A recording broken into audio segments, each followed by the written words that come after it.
Hear me?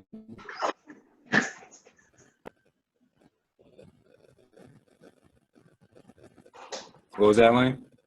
I was gonna say we got some great backdrops. Mr. Joe Edwards, I think he's outdoing my big brother there, Mark Tenenbaum. He's got the arches. That's pretty awesome. Leanne sporting the UGA Alumni look. We see you, Leanne. We'll give it a couple of minutes. Looks like we still got a bunch of people logging on. Everybody to share with it. Yeah, I'd love for everybody in the chat area to just let us know where you're tuning in from. Whether you're in Atlanta, Dallas, what year you graduated. If you're not too scared to share.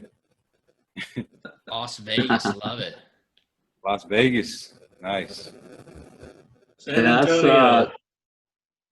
Awesome. Athens, Leanne's in Dallas. Portland, Oregon, wow. Elizabeth's in Atlanta, 96. Philip from Dallas. Hey, Philip. Drew Butts, Atlanta. That's great. So what's up, Russell? Barbara in Manhattan, that's cool. 1977, man. Thank you. You get on? Let's Yeah. start.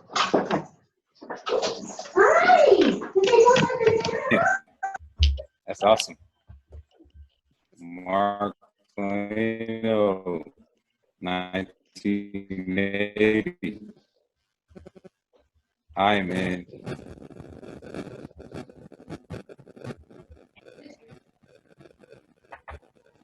Plano, Texas. We got a lot of Plano, Texas. San Antonio, Dallas.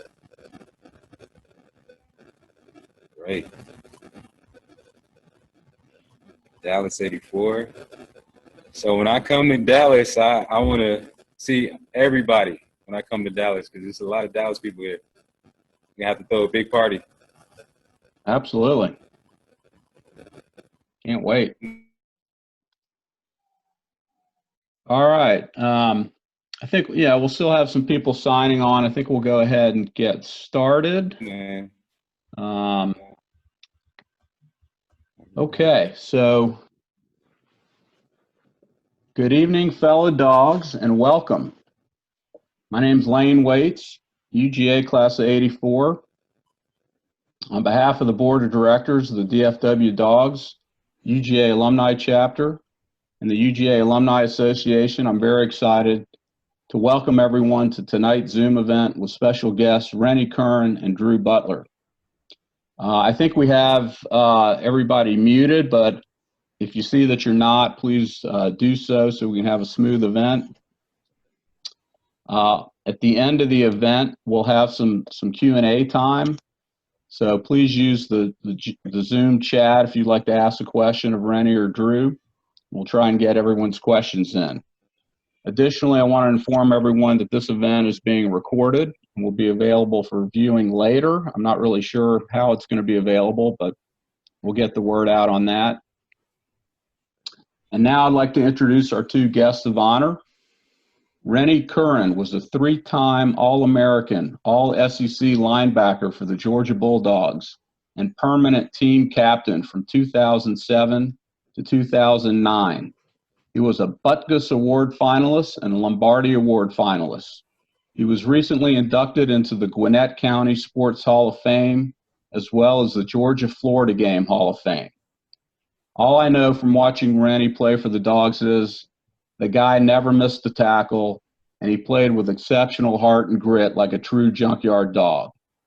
Rennie was drafted with the 97th pick in the 2010 NFL Draft by the Tennessee Titans and played several years of professional football in the NFL and Canadian football leagues. After football, Rennie has become a successful keynote speaker, author, and personal development coach. His first book, Free Agent: The Perspectives of a Young African-American Athlete, was published by Rathsis Publishing and features a foreword by Coach Mark Rick.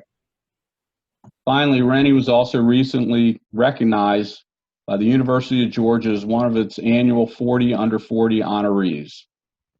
Please go to renniecurran.com and check out everything Rennie Curran there, including his books and other terrific merchandise.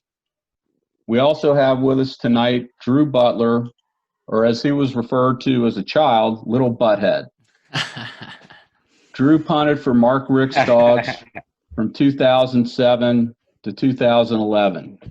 Drew claimed SEC and All-American honors, as well as the 2009 Ray Guy Award winner as the best punter in the nation. Drew punted for 3 seasons in the NFL, including a 2015 appearance in the NFL playoffs with the Arizona Cardinals.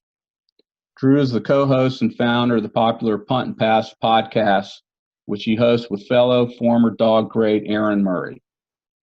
Rennie, take it away. All right, Lane, thank you so much. I really, really appreciate it.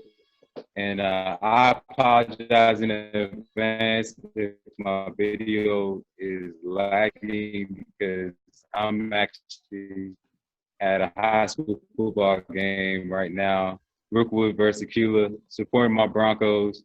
I had a special announcement today from my nonprofit Game Changers Foundation.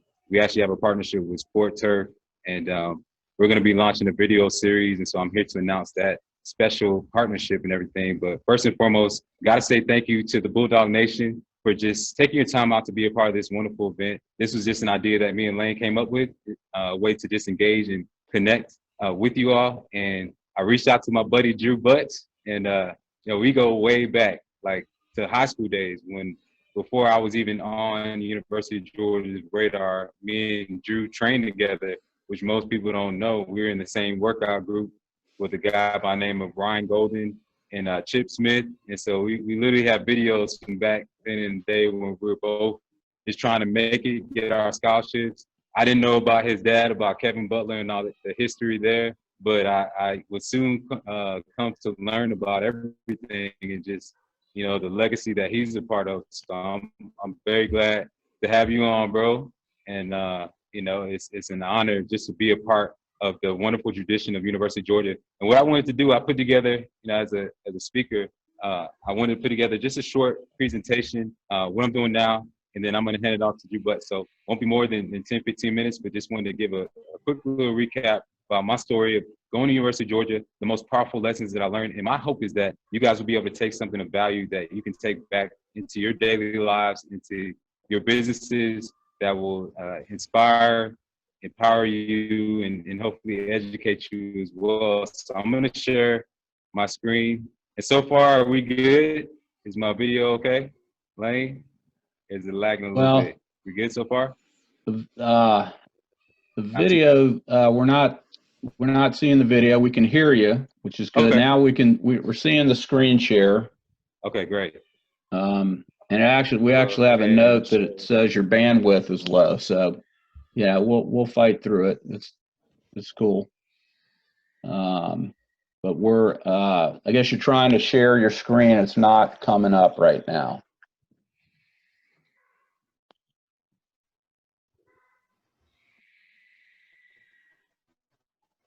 Okay.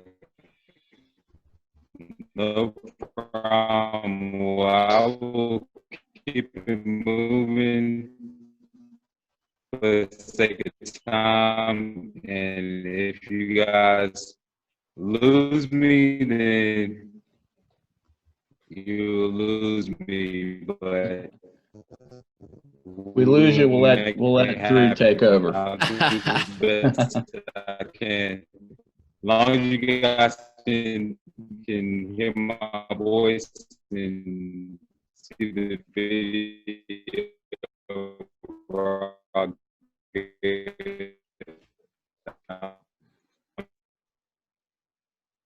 think we might have lost him, as that might have been expected. Can you hear me all right, Lane? Yeah. All right, I guess I'll just kind of take over. I appreciate the intro from Rennie there. Yeah, I've known Rennie since 2005, so we obviously both played. We were in the same class at Georgia, the same signing class. He went to Brookwood. I went to Peachtree Ridge. We were both Gwinnett County kids. And if you follow Rennie on social media, at Rennie Curran, Just yesterday, he posted a picture with his shirt off after getting a workout. He has looked like that since he was 16 years old. It is crazy. He's one of the freakiest physical specimens I've ever met. He's an absolute stud. He's got a heart of gold. He's one of my favorite teammates of all time, and really just speaks like what he said, Georgia Bulldog Brotherhood and Bulldog Nation as a whole. You know, why we love getting involved with the Alumni Association, why we love talking with people like yourselves all over the nation, just to stay connected. I mean, it's truly unbelievable. Coach Richt really instilled that in us when we were at Georgia. You know, as I played in the NFL, as I got to meet teammates who are from every corner of this nation, it's really interesting how you learn how college football coaches and college football teams really mold what's going on campus. And obviously it's changed so much just in the past 5 years. Hear about crazy stuff like at Ohio State, going back to Urban Meyer's days at Florida, some of the stuff that was going on that nobody even knew was happening gets brought into light. Now there's Netflix documentaries, X, Y, and Z. I'm 31 now. I've got 2 kids. I've since moved back to Atlanta because I want to be in Georgia to raise my family, to be with my wife and around Georgia Nation. I mean, that's why I did it. And I'm more and more thankful every day that we had a head coach like Coach Richt. It's so true. I mean, the person that you saw on TV during the games, after the games in the press conferences, during the week, in commercials, it's exactly who he was every single day. I mean, maybe to his detriment, honestly, because everybody would say, what was the worst thing about Coach Richt? Oh, he's not intense enough. He doesn't get mad enough. They always have that one game where they got let down. Coach Richt's one of the truest, most kind-hearted guys in the world. He came to my wedding. I've bumped into him at airports. We stop and talk for 15 minutes. He checks in on me. We send holiday cards. If I text him, he texts me back. He's just an all-time guy, and I thank him so much. And I think really everybody in Georgia should appreciate what he did in those 15 years at Georgia. 15 years now is an absolute eternity to be at one school, and what he was able to build. You know, I moved back to Georgia in 2000 when my dad got done playing football. We moved from Chicago back to Atlanta. Hey, Rennie's back. Rennie, are you back, buddy? All right, he said he's back in the chat, so if he gets in here, he can take over and show his screen again. Hey, yeah. Yeah, there you go. That's much better. Man, yeah, I got lucky. I don't know how I got connected to the school internet, so I'm literally sitting, I feel like I'm in ISS. But yeah, so got connected. I'm glad it's a million times better. Thank God. If you want to keep going, man, with the point. Yeah, I'll just finish up my thought. I was talking about Coach Richt, Rennie, and how important he was to guys like you and I, and how he really set the stage for the transition, really when he got fired in 2015 or 2014 to where Kirby's taken the program now. I mean, don't get it twisted. When Kirby came, the cupboard was not bare at Georgia. Always had great recruits. I always talk about how great of a support staff we had at Georgia, from the Athletic and Student Athlete Association to everybody on campus. Kirby came in, brought the Nick Saban mindset, brought the relentless recruiting, and just the youthfulness, right? And I think the one thing that Kirby has that Coach Richt didn't, through no fault of his own, is that Kirby's a dog. I mean, Kirby's a Georgia alumni. He understands what Georgia football means to everybody that went there, to everybody that lives in the state. And, man, we've gotten so close. We've gotten so close. And this year's going to be different. There's no doubt. 10 games, conference only. It's going to be quick. Weeks 2 through 4 are going to be tough. But with a great defense, and, you know, now who knows what's going to happen at quarterback, Georgia's just going to be fine. So I think going from Coach Richt to Kirby Smart has been awesome. I know Coach Smart. Rennie knows Coach Smart. He loves Georgia football. He's made the Alumni Association within Georgia football so much more powerful. It's just a great time to be a dog. I'm thrilled to be here tonight. I'm going to throw it back to Rennie and let him get through this slideshow because I know he's going to have some great stuff for us. Yeah, man. Thanks so much, Drew, for just giving that recap, man. Wonderful job as usual. As I was saying before, before I was cut off, me and Drew go way back. I mean, I remember being back at CES days at man. Just trying to chase our dreams before any of this, before Rennie Curran, Drew, anybody knew who Rennie Curran and Drew Butler. We're in that weight room together, just keeping each other motivated, firing each other up. And I had no idea, like I said, about, you know, Kevin Butler, about the history and just everything. But, you know, I would soon come to learn that as I went to University of Georgia, and we went same recruiting class. And, it's been a beautiful thing just to build this bond, this brotherhood. And I'm going to talk just more about that, just how special it is to not only be a part of this tradition, but also just have relationships that you build that are for life.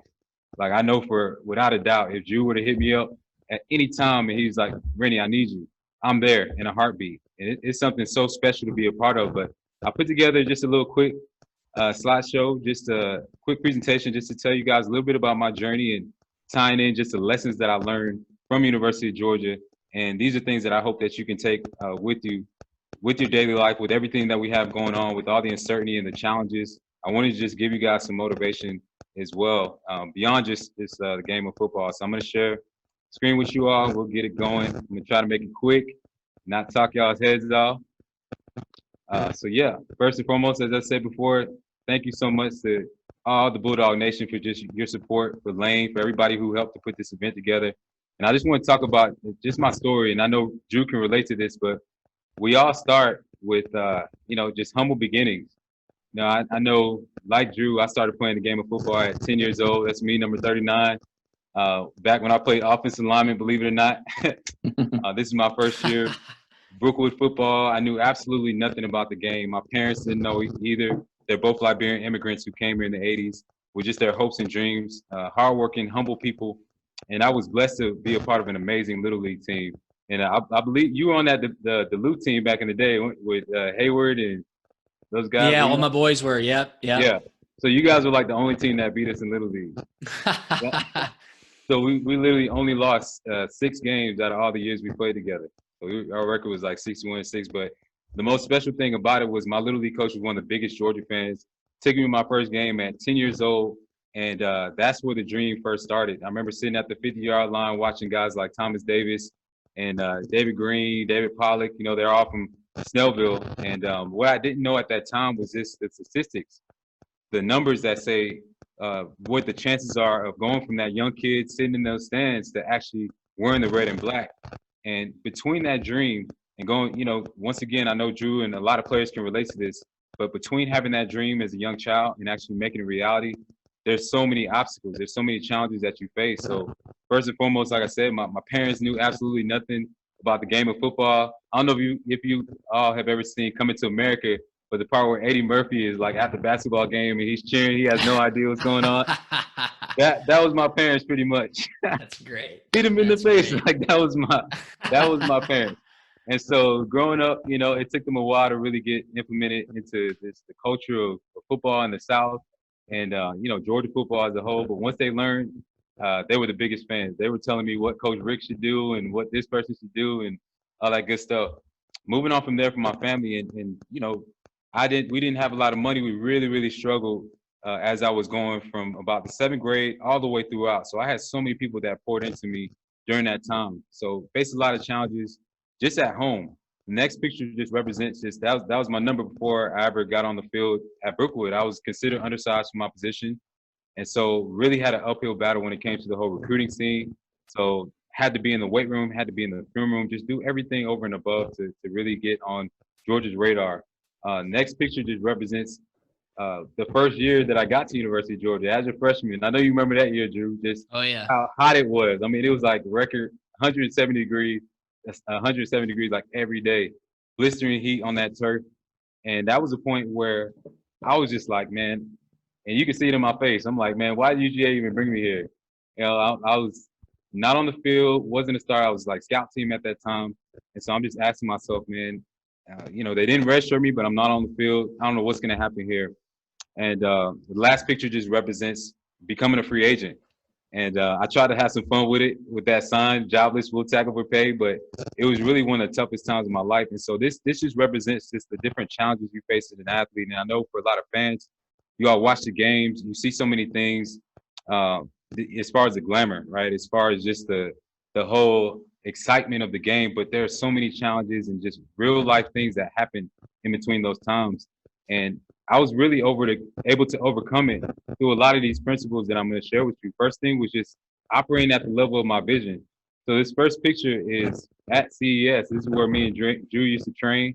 And I remember there was pictures up there of, guys who had come through before us. There were jerseys hanging up. there were signs like this with the Heisman Trophy. And I just remember holding that vision in my mind of one day being at University of Georgia, of one day having the award, of one day being a part of an amazing team.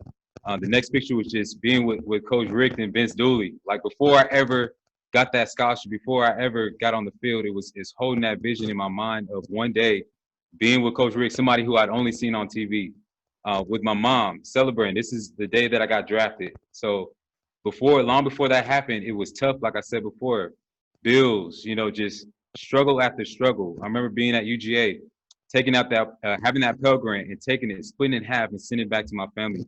But just having that vision that set a standard for how I was going to operate and how I was going to overcome challenges, that was everything that made the difference, operating at the level of my vision.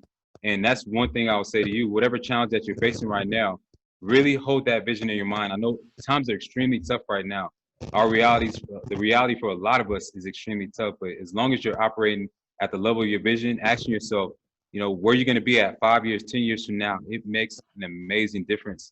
The next thing was just remembering that teamwork is everything.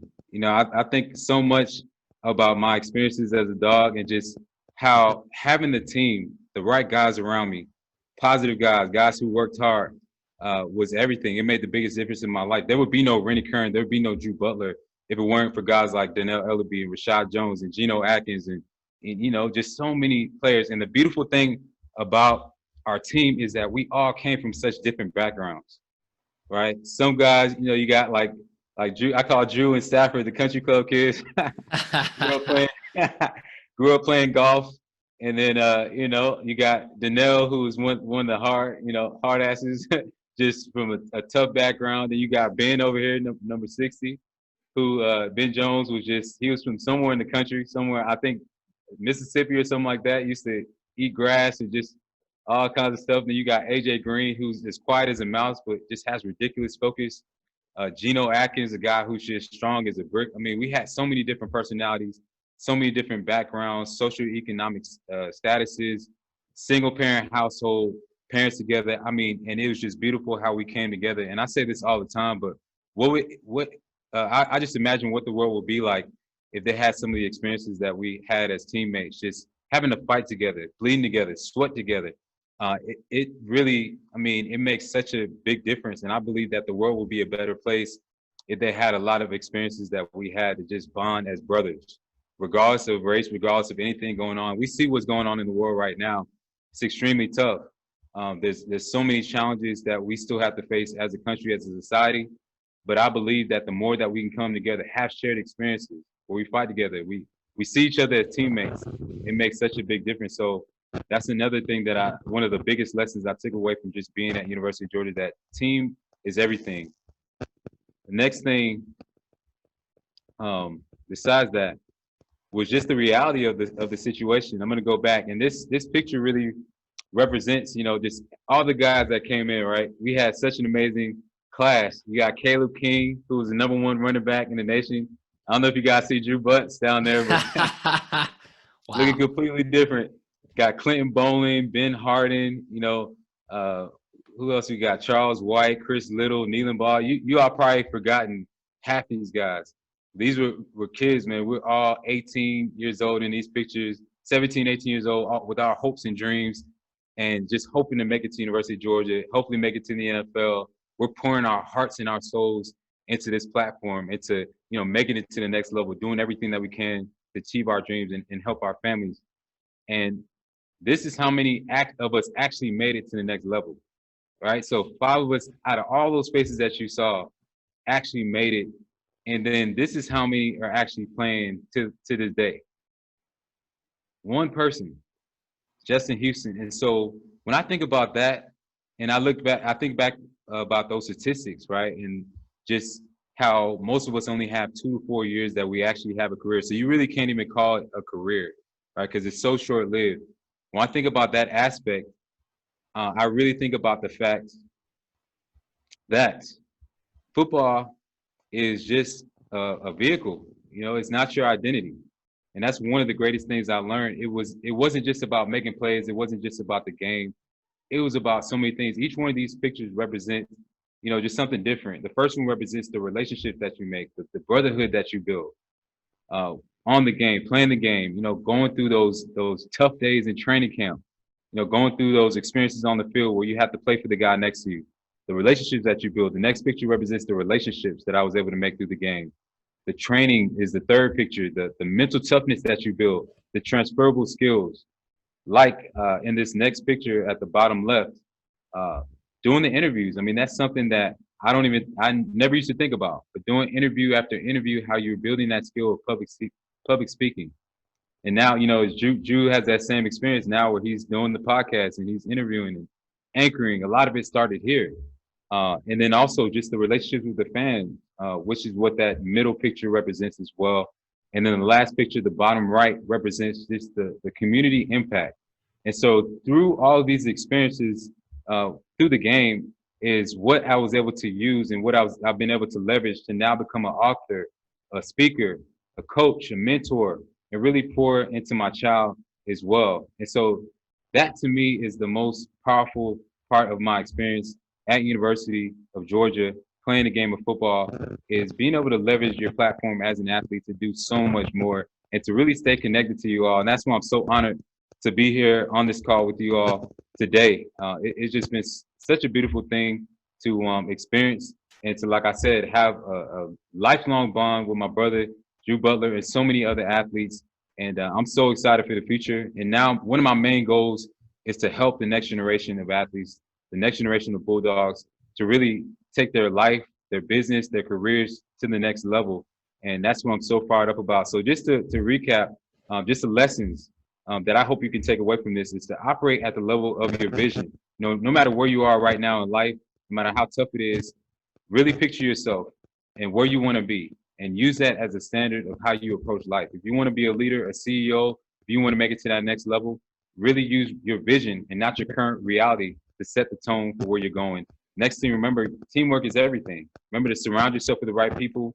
Remember the importance of just having those people in your life that are fighters, that challenge you, that help you just to get to the next level. Last thing is, remember, football, and you can substitute this out as well. Football is a vehicle. It could be your job, whatever you're doing. It's just a vehicle. It's a platform. It's not your identity. So really look at ways that you can use your platform, whatever that may be, to just do more, to expand your brand, to make an impact. And that is it for me. So thank you all so much for listening. Just want to give you all, just like I said, my experiences at University of Georgia, the lessons that I learned, and I really hope that what I just said inspired you all. So thank you so much. I'm going to stop sharing my screen, and I'm going to let you take over, Drew. Yeah, man, Rennie, that's great stuff, dude. I obviously really appreciate that. Rennie said it, the world's crazy right now, but the experiences that we shared and the opportunity that I had to be in a locker room with a humongous group of guys that I consider my brothers to this day. I mean, I called Rennie a couple weeks ago. I said, hey, man, I got a business question. He said, I got the person just for you. He linked me in with a person to help me out. That's just what we're here for. And Rennie is a brother to this day, and appreciate you sharing your story, Rennie. I know you've had a ton of impact all across the state, all across the Southeast, and I'm glad you continue to give back to the University of Georgia and to the Alumni Association. So I really appreciate that. It never gets old to me. That's for sure. Let's talk about some football. I mean, we are 3.5 weeks away from football season starting. That to me is super exciting. Look, the past 24 hours in Dog Nation have been insane. I think we all know that. Jamie Newman opts out. Justin Fields was on campus. What is happening? Do we have a quarterback? JT Daniels is there. I don't know. It's nuts. But if you use the chat, ask us a question. I'll kind of throw Rennie a few questions. We'll get this thing started. And it's going to be different. I mean, look, I talked about it when I was telling you guys, 10-game conference-only schedule is going to be tough. There is absolutely no doubt about that, especially Georgia weeks 2, 3, and 4. Auburn, Tennessee, Alabama. Straight out of the gates, you better be on point or else your season's done. It's as simple as that. Rennie, from my point of view, I think the teams that are best situated to be ready to roll and to face 10 games in conference are, 1, teams with a great defense, and that's exactly what Georgia has, and 2, teams with an experienced quarterback. I thought Georgia was in a much better position when Jamie Newman was there, but thankfully Kirby is so relentless in his recruiting. he got JT Daniels to transfer this summer when I don't think anybody was expecting that. Keep in mind, JT Daniels was one of the top recruits in America, 5-star quarterback who went to USC. He got hurt. He got his spot taken because that's what happens in football. And now he's at Georgia. Now he has a great opportunity. Mark Tenenbaum asks, what do you think about Newman and why did he wait so long to opt out? Rennie, I'll answer this one first.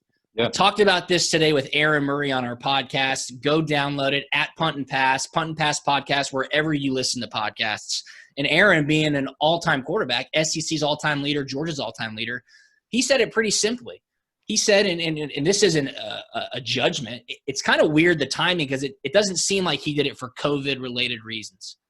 2, maybe he was losing the job. I mean, if you go to the NFL this year and opt out, it's essentially a free pass, Rennie. You went to the combine. I went to the combine. If you flake on your teammates, NFL personnel are going to be down your throat wondering why. Are you going to do it at the next level? Are you somebody we can count on? This year, they can't ask those questions. True. So I wonder if Jamie Newman was in a tighter competition than he had expected, or if an agent got to him and said, hey, man, you don't need to risk it. You're going to be a first or second round pick, maybe. Let's get training and we'll look towards the draft. I'll throw it to you. I want your thoughts. Mark, I appreciate the question. Yeah, no, I completely agree with you, Drew. I mean, we can sit here and we can speculate all day about the different possibilities as to why he made that decision to opt out now, like a couple weeks before the season starts. And you're right, man. It's a hit or miss with the NFL scouts. Like, you never know how they're going to perceive it. And this year we just happen to have a pandemic, so he can kind of play off that risk factor. And we all know the information is coming out now that if you do happen to contract COVID, that you don't really necessarily come back the same. Yeah. Especially when you look at, your anatomy, the lungs, how it affects your lungs and things like that. So got to keep that in mind as an athlete in your last year. There's also the factor of coming in with a new coaching staff. We don't know how that relationship was. We all know that if a new offensive coordinator or a new staff comes in, you don't really gel with them, how that can turn a thing that should be positive into a really tough situation. If you're not used to that system, if you're not used to the communication, I mean, there's so many different factors. So at the end of the day, I mean, you can't get mad either way. I mean, I definitely understand the frustration of the timing of it, but from a player standpoint, you have one opportunity. I just showed you all the statistics of how many people actually make it, right? So when you're in that position where it's like you've been working your entire life to get to this one spot and you got 1 year that's riding on it, it's extremely tough. But it's like once you get there, you start thinking about family. You start thinking about other factors off the field. If your family is struggling, all those things come into play. I've been in that position before. I left, you guys might forget, but I left early as a junior because I had my daughter. My family was struggling. Like, it gets really, really real. And as bad as I wanted to stay, I had to think about others. And so, like I said, we can sit here and speculate, but, at the end of the day, we have to really, it comes down to what was best for him. And I feel like he did what was best for him, which is tough. So. Yeah, you got to make those personal choices, no question. Yeah. You bring up a great point, Rennie. There's a lot that goes in to those difficult decisions. Glenn asks and says, tell us about what it's like in the locker room at halftime during a really intense game. Bonus points if you can talk about Coach Rick and Coach Smart. Glenn, I'll just tell you right now, kickers and punters, they sometimes aren't even allowed in the locker room at halftime. We would leave about 10 minutes in and go start to warm up again. I'm going to throw this one to Rennie. What was it like, Rennie? Oh man, it's intense, man. It's a beautiful thing when you think about having halftime. It's that time where you can hit the pause button, get that drawing board out. It's such a great analogy for life. I love talking about that. But just when we would be in the locker room, it's straight focus. And depending on how the game is going, if the game is going great, it's all about we need to keep the foot on the pedal. We need to take things up another notch. We need to finish out strong. If we're down and we're doing things, we're making dumb mistakes, we're not acting like ourselves, then coach is like, hey, do what I coach you to do. He'll get the drawing board out. He'll make those halftime adjustments. He'll call some guys out. He'll choose some guys out as well, too. So it's normally not really a pretty sight if we're down. But ultimately, it's that time to refocus. Everybody's locked in. That's where your leaders are stepping in. They're being extremely vocal. They're getting on guys, challenging them to really – take it up a notch and finish up strong. So that's the biggest thing you're going to see in the locker room. Kirby is like, I mean, that dude. He's like a bulldog. He's like a straight bulldog. So if you see Kirby, it's not even in halftime. It's in practice. He seems like he's going to have a heart attack. So that's Kirby's MO. I mean, he's fiery at all times. He's gonna get after you. Yeah, Coach Rick, certainly when we were there, Rennie, I feel like he delegated a lot more responsibility at that time in his career. Right. Coach Bobo was there. Willie Martinez was there, offensive coordinator, defensive coordinator. Todd Grantham was there. Those guys really took their units and made the corrections at halftime. Kirby, I mean, you see it at practice. You see it on game day when he's screaming, throwing his hat. He is so hands-on because he's so dedicated to every single part of the team. You're going to know exactly how he feels. And I think now that he's been there for 5 years, the guys really respond well to it. So if you read Trevor Moawad's book, it's called It Takes What It Takes. It's right here. I have it on my thing. It's called It Takes What It Takes. Right. Trevor is Georgia's mental conditioning coach. And he talks about halftime at the Rose Bowl when Georgia was down huge to Oklahoma, and how Kirby and them really had the mindset, the right mindset to say, guys, this is not over. It's a fascinating read. I highly urge you to read that book. Philip asks, does this year's national championship have an asterisk by it, since not all our teams are playing? You know, Philip, I don't necessarily think so, because I think, you know, every passing day that goes by, I get more and more confident that 10 weeks are going to happen without a hitch. That's just how I feel. I'm overly optimistic. I understand that. But I think the ACC, the SEC, and the Big 12 are going to be playing at such a high level. When the national championship comes around, I don't think people are really going to be worried about the Big 10 or the Pac-12. Look, head coaches say we're playing football. The 80 or so teams that are playing in 2020, those are the ones that are fighting for a national championship. I don't think there's going to be an asterisk, so I'm excited for the season to kick off. It's going to be really exciting. Ready, D? I mean, I don't think there's going to be an asterisk. I think we're all just fired up. Football's coming back. Oh, yeah. No, without a doubt. I mean, it's football is going to be football. It's going to be business as usual. When those guys strap up and they get under those lights, it's going to be like any other day, any other season. I mean, you don't take any days off. Speaking from a former player standpoint, I mean, it doesn't matter who you're playing. It don't matter if you're playing a little league team from down the street. You're going to go hard. You're going to try to, put the best film on tape and position yourself. These guys work extremely hard. And so when it comes down to it, like I said, they're not going to miss a beat. And I know in our case, Kirby's going to have them ready to go. Yeah, no doubt. John in Las Vegas says, make sure Athens takes care of Darnell Washington. Remember, Darnell is from Las Vegas, a top recruit. He committed at the Army All-American game or the Under Armour All-American game. I forget which one. John, I think he's in really good hands in Athens. There's no doubt that he made the right decision when he made himself a Georgia Bulldog. Ellen, you bring up a great question. She says, talk to me about DeJuan Mathis's skills. Saw him passing at the Sugar Bowl warm-up, and he looked strong and extremely accurate. On today's podcast, Aaron Murray was raving about DeJuan Mathis. I was shocked. I think the crazy thing about DeJuan Mathis is, he was a high recruit, and then he dealt with a benign brain tumor. I mean, he had serious medical issues and serious surgery. He's been cleared. He's been practicing. And Aaron said when he was at a practice, he took 2 looks at this kid and said, who's that? 6'6" quarterback, long, rangy, Aaron said, really effortless with how he goes about it. Clearly, he's put his weight back on since his medical issues. I think that's a sleeper name. Remember, nobody's eligibility gets touched this year. Anybody can play, and it does not count against their eligibility. It's like a free year. Look for DeJuan Mathis to be put in there. Who knows? Maybe he could even start a couple of games depending on JT Daniels. JT Daniels has not been cleared medically yet coming off that torn ACL. So DeJuan Mathis might be the dark horse here that's really shaken up the QB room. That's coming from Aaron Murray as well. So, Ellen, I hope that helps out. Tracy asks, Rennie, I think you have a great point here.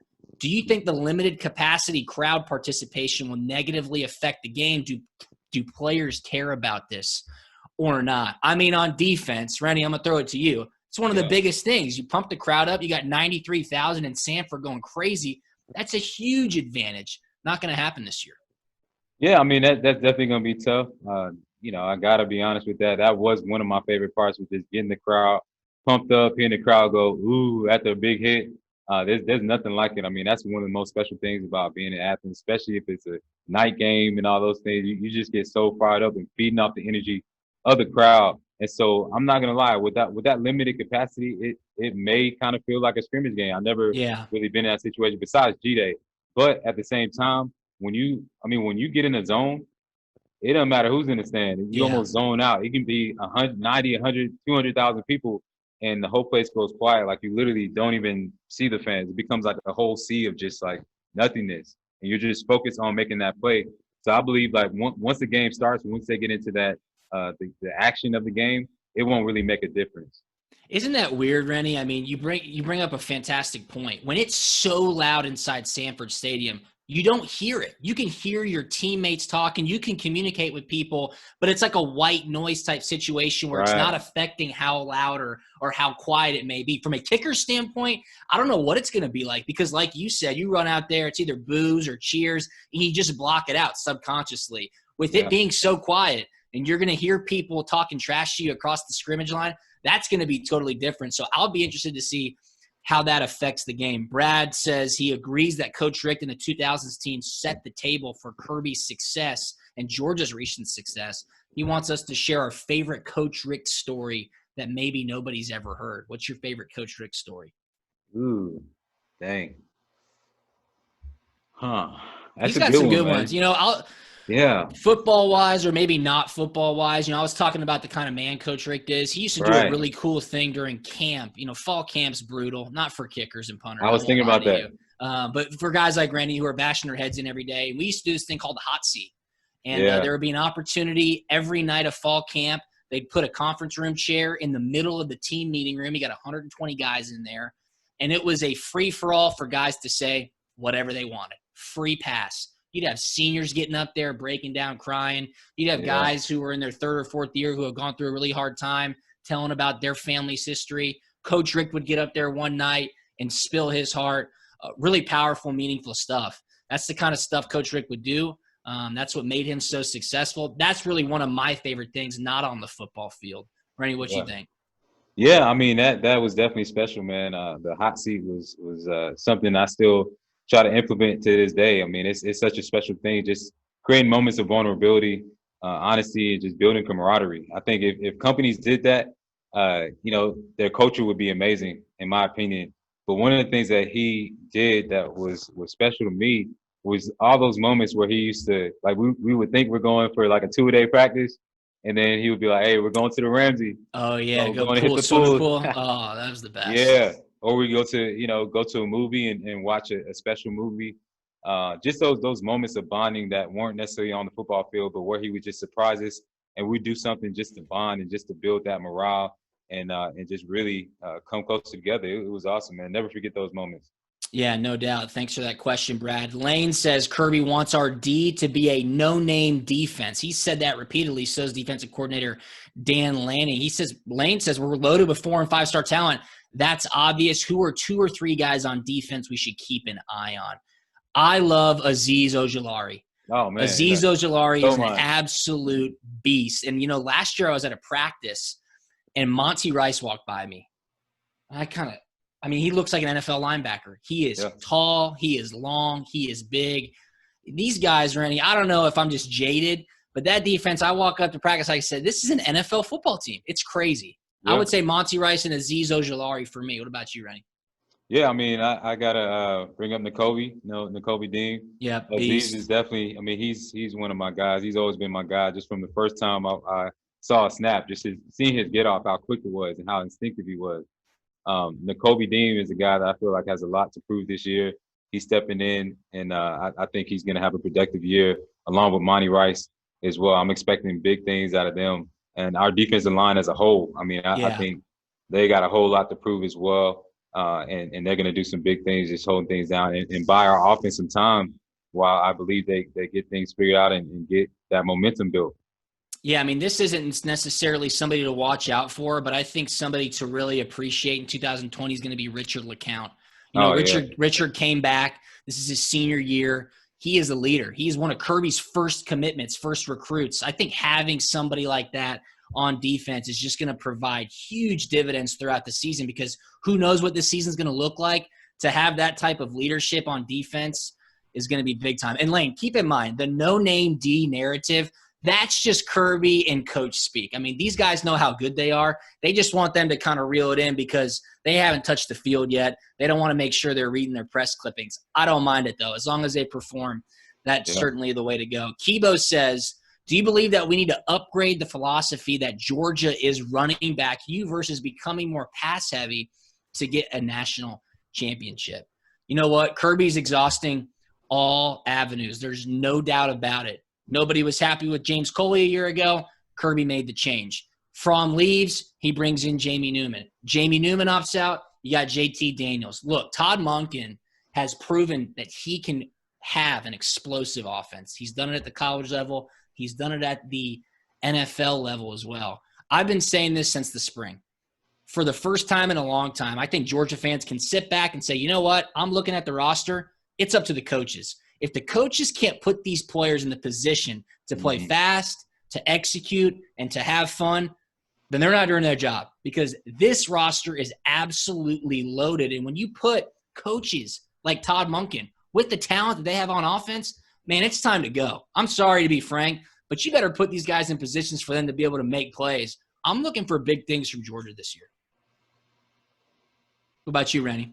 Yeah, I totally agree, man. Like you said, we have so much talent across the board, the 5-star this, 5-star that. So now, like you said, it's in the coach's hands to put these guys in the best position. And then, too, as you know, it's all about leadership, man. It's all about can these guys come together. We know that this offseason is unlike a lot of off seasons where you haven't had the usual time for them to gel and to mold. They've been, a lot of times quarantining in their rooms and things like that. So it's really going to be important for them to really build that bond and that camaraderie and have those leaders that really step up. And who are those vocal guys who, when you get to those moments where you're down by a touchdown or two, that you have those guys who can rally the troop, whether it's on defense and definitely on offense. With them having this new offensive coordinator and new quarterback, it's really, really going to be important for them to develop that chemistry, or else it doesn't matter how many 5-stars we have or how good the coaches are putting them in the right position. If they don't have that mindset, like you just talked about, it's going through the SEC as well. It's not going to be any easy at all with our schedule. So we have to make sure that, like I said, the bond is there, the leadership is there from the seniors and across the board, and just that mindset as a whole. So that's what I think is going to be make the biggest difference. And it's all about the execution. I mean, that's the biggest thing, Kibo, when you think about this. Look back to 2017. What a magical year that was. You had Sony Michel and you had Nick Chubb. Exactly. So you run the ball and then you can pass. Or if you have great wide receivers and you can pass, then you run. That's football. And that's really when it comes down to execution. It's not about time of possession. It's about time of production. Are you going to score points? Get the ball in the end zone. Like Steve Spurrier used to say, who has the best advantage to win the game? He said the person that scores more points. I mean, that's clearly how it goes, Rennie. We definitely all know that. Hathaway asks, this is a great question, what was your favorite game you played in, Rennie, both as a player and for the experience? Tell me your favorite game at Georgia. I mean, I think you got to guess this one. What do you think it is? I mean, Sugar Bowl. Oh, blackout. Probably the Auburn blackout. Oh, yeah, man. Yeah. Come on now. It's a long time ago, man. That's 13 years ago. We're old. I know. We are old, man. It's crazy. But no, that was I hate to say that was my 19th birthday. Like, that's crazy. Dang. That's crazy. Yeah. Oh, man. Yeah, I mean, just an amazing experience. 19th birthday, first time with the blackout jerseys on.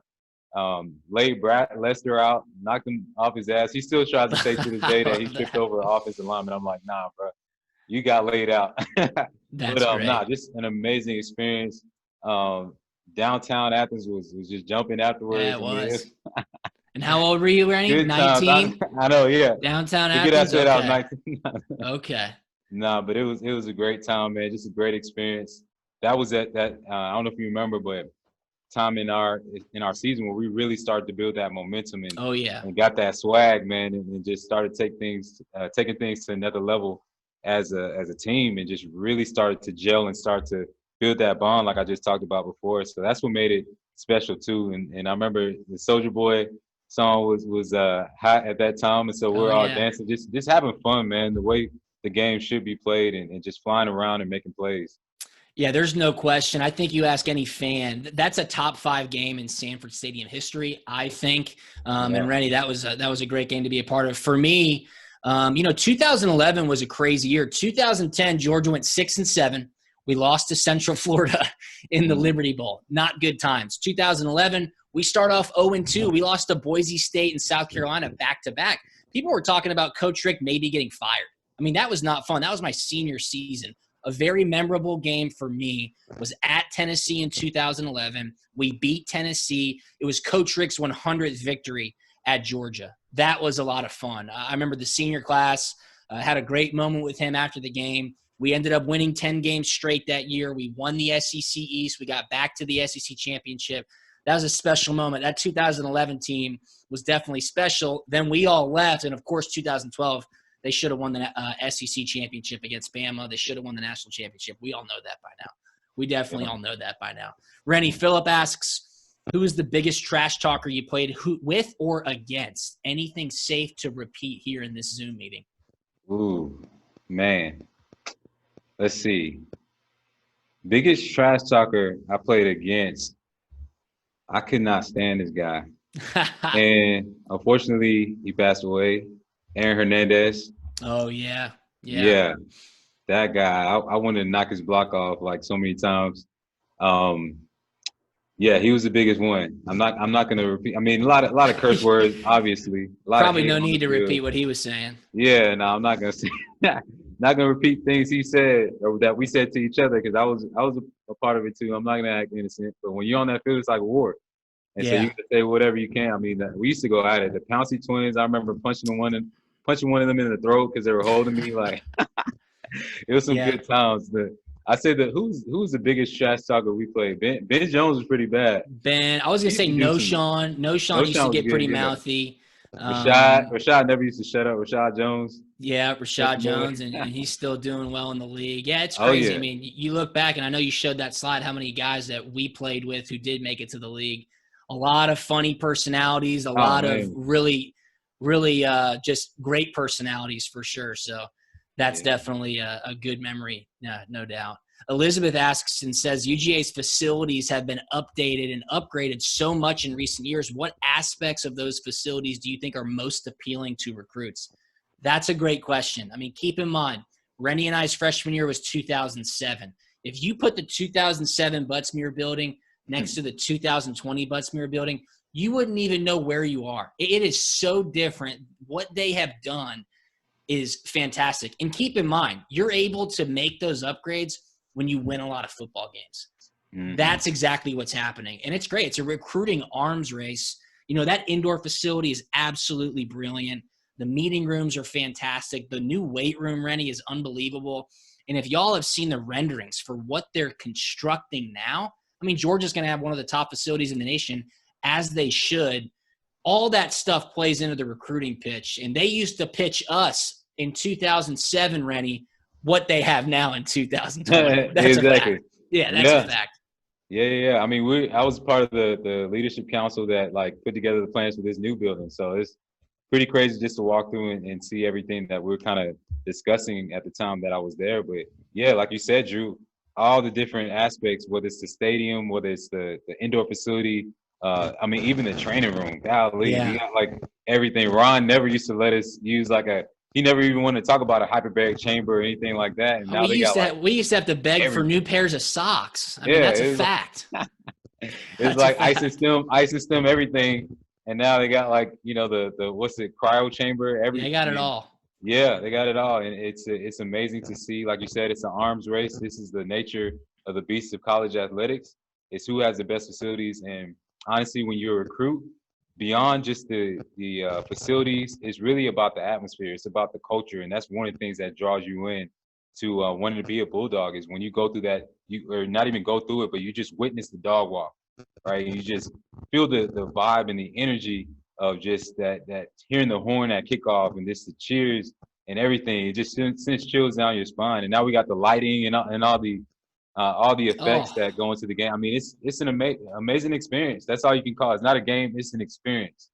And so beyond just the facilities, that's some of the things that get you as a recruit, is just visualizing yourself in those moments, in the big games, crowd cheering, becoming that household name. It's just a special thing to be a part of. Yeah, there's no doubt. I mean, when I go to the games, and keep in mind, I grew up a huge Georgia fan, obviously. My dad played there. When I go to the games and Bob O'Reilly plays pregame, I get chills down my spine. When we were at the Notre Dame game this year and those lights went out in pregame when they were walking out for the coin toss and the red lights came on. Oh, I man. looked at my wife and I said, can you believe this shit? I mean, it was crazy. I was like, It was. this is unbelievable. That's what makes Georgia so great.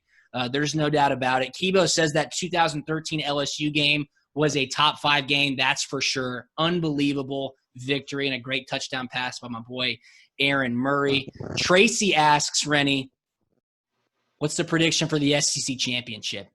You know, I'm going to throw it to you first. I want to hear what you say, and then we can start to wrap this thing up.